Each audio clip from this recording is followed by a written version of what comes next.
Shalom saudara dan saudari, bertemu bersama dengan kami lagi dalam program Belajar Alkitab ataupun Belajar Sekolah Sahabat 10 menit. Judul pelajaran kita, pelajaran ke-8 adalah misi kepada yang memerlukan. Ayat hafalan kita terdapat dalam Matius 25 ayat 40 yang berkata, Raja akan menjawab, sesungguhnya aku berkata kepadamu, apabila kamu melakukannya kepada yang paling kecil antara saudaraku ini, artinya kamu melakukannya kepada. Kadang-kadang Tuhan menggunakan orang lain untuk membantu kita ketika kita dalam masalah ataupun dalam kesulitan, memerlukan bantuan. Dan sebaliknya, Tuhan juga menggunakan kita untuk membantu orang lain. Dengan membantu mereka yang memerlukan saudara, kita sedang mencontohi pelayanan yang Yesus lakukan sewaktu di dunia ini. Pelajaran kita untuk minggu ini, topik pelajaran kita minggu ini, misi kepada orang yang memerlukan.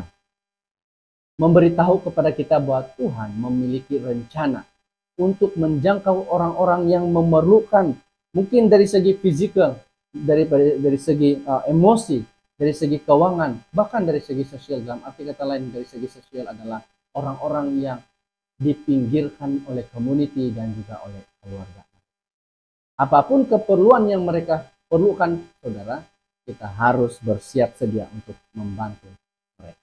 Itulah sebabnya pelajaran sekolah sahabat kita untuk minggu ini memanggil kita untuk mengenali siapa mereka yang memerlukan pertolongan ini dan bagaimana cara untuk membantu mereka memenuhi keperluan mereka. Hari Minggu memberitahu kepada kita dengan judul iman para sahabat, ya, iman para sahabat.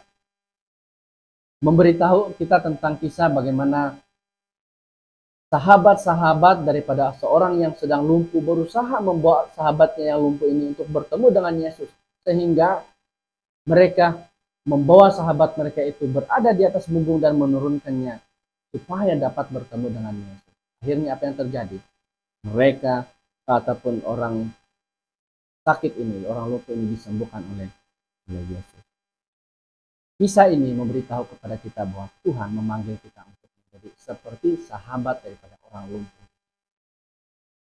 Memimpin orang-orang yang memerlukan kepada Yesus. Kerja ini memerlukan iman, tindakan juga kesabaran, dan kesediaan dalam melaksanakan misi ini. Tulisan Roh Nubuat, Testimony for the Church, satu cabaran untuk kita dikatakan, jangan tunggu untuk diberitahukan tugas Anda. Buka mata Anda dan lihat siapa di sekeliling Anda. Perkenalkan diri dengan orang yang tidak berdaya dan menderita dan yang memerlukan. Jangan menyembunyikan diri daripada mereka. Dan jangan coba menutup keperluan mereka. Cabaran buat kita semua. Jangan tunggu ataupun jangan sembunyi daripada orang yang memerlukan bantuan. Sebaliknya, cari mereka yang memerlukan. Jadi sahabat mereka. Yesus menunjukkan cara untuk membantu mereka yang tidak berdaya. Dia memanggil untuk kita juga melakukan perkara yang sama. Pertama, jadi sahabat. Kemudian belajar apa keperluan yang mereka perlukan. Dan akhirnya membuat mereka kepada. Saudara, di hari Isnin memberitahu kepada kita bagaimana cara yang terbaik untuk melaksanakan misi Tuhan. Hanya cara Yesus dikatakan di sini. Yohanes 5 ayat 1-9 di sana menceritakan tentang Yesus pergi ke kolam Bethesda, berbaul dengan orang-orang yang sakit, buta, tempang ataupun lumpuh untuk mencari mereka yang memerlukan bantuan. Di Markus 1 ayat 23-28, Yesus memberikan kesembuhan kepada orang yang kerasukan. Ketika dia sudah bertemu dengan orang yang memerlukan bantuan, dia bagi bantuan kepada orang. Hanya dengan cara Yesus kita akan berjaya atau sukses dalam melaksanakan misi Tuhan kepada orang yang memerlukan.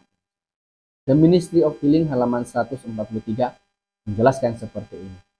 Metode Kristus saja akan memberikan kejayaan sejati dalam menjangkau orang ramai. Juru selamat bergaul dengan manusia sebagai orang yang menginginkan kebaikan mereka. Dia menunjukkan simpatinya kepada mereka dan melayani keperluan mereka dan memenangkan kepercayaan mereka. Kemudian dia berkata, ikutlah. ada 5 cara yang Yesus perlihatkan, ajarkan kepada kita melalui the ministry of healing ini. Pertama, Yesus bergaul. Ya, Yesus bergaul dengan orang-orang di Bethesda yang sedang sakit itu untuk mencari mereka yang memerlukan. Kedua, ketika dia sudah bergaul, dia bertemu dengan orang yang memerlukan bantuan, dia melayani ataupun menunjukkan simpati. Selalunya, ketika Yesus mau menyembuhkan seseorang, dia selalu didorong oleh belas kasihan. Kita katakan, dia didorong oleh belas kasihan. Ketiga, ketika dia sudah didorong oleh belas kasihan, lalu dia layani keperluan mereka. Yesus tidak langsung memberi kesembuhan kepada orang tersebut. Dia bertanya terlebih dahulu, apa keperluan orang tersebut.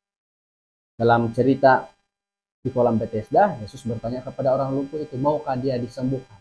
Lalu Yesus orang lumpuh itu berkata, iya, saya mau disembuhkan. Dan Yesus sembuhkan dia. Langkah yang keempat, memenangi keyakinan mereka. Ketika kita melayani, membantu bersahabat dengan orang lain, maka orang itu akan belajar untuk percaya kepada kita.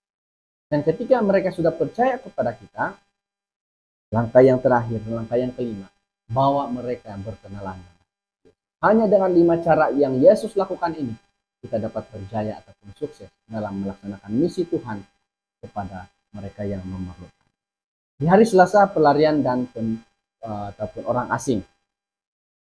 Di sekeliling kita ini, saudara, ada yang namanya orang pelarian ataupun ya, mungkin di tempat asal mereka itu karena tidak aman, ada peperangan, mereka pergi ke tempat itu. Mungkin karena di tempat asal mereka dibuang oleh komuniti keluarga mereka pergi ke tempat itu. Mungkin karena kekurangan ekonomi di tempat mereka pergi ke tempat kita untuk memperbaiki kehidupan, untuk hidup lebih selesa, lebih nyaman lagi. Sekolah Sahabat memberitahu kepada kita, Injil memanggil kita untuk keluar daripada zona selesa etnik, bangsa, budaya kita untuk mendekati mereka yang memerlukan. Kira-kira betapa berbeza mereka daripada kita. Walaupun mereka itu daripada bangsa lain, etnik lain datang di tempat kita, Tuhan memanggil kita, Injil memanggil kita untuk turut melayani mereka juga. Namun untuk bersahabat dengan mereka, membantu mereka ini agak sukar karena di setengah negara ada yang melarang untuk membantu mereka.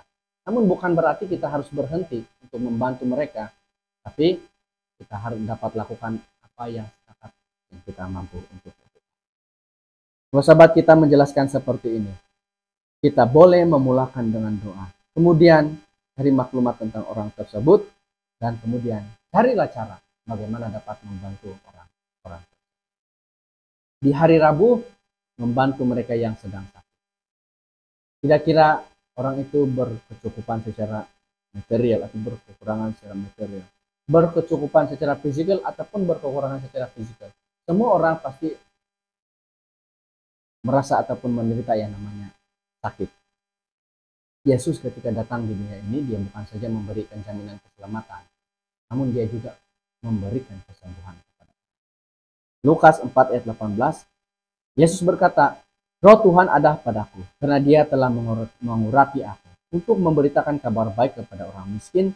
Dia telah mengutus aku untuk mengumumkan pembebasan kepada orang tawanan, penyembuhan kepada orang buta, kelepasan bagi orang yang tertindas. Tuhan memanggil kita untuk memenuhi keperluan yang sama.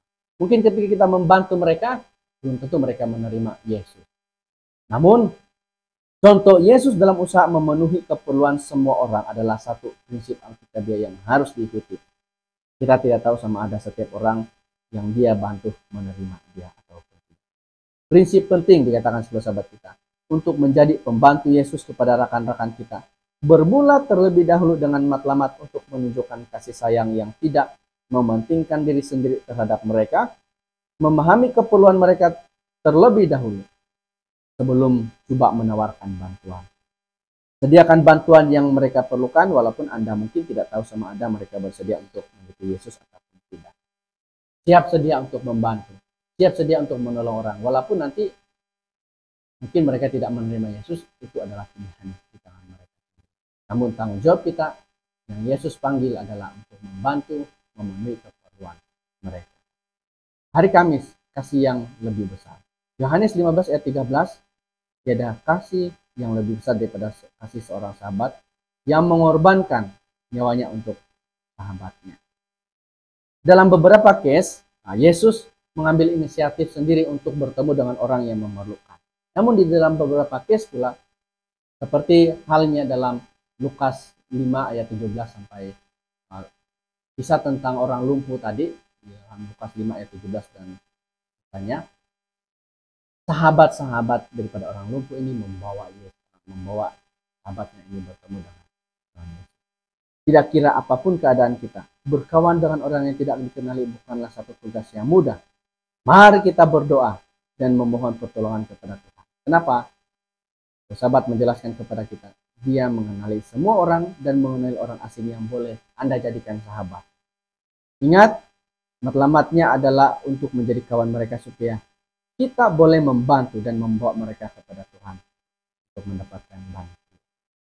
Jadi demikian pelajaran sekolah sahabat kita untuk pelajaran yang ke-8, misi kepada yang memerlukan. Kita akan bertemu lagi di video yang seterusnya. Tuhan memberkati.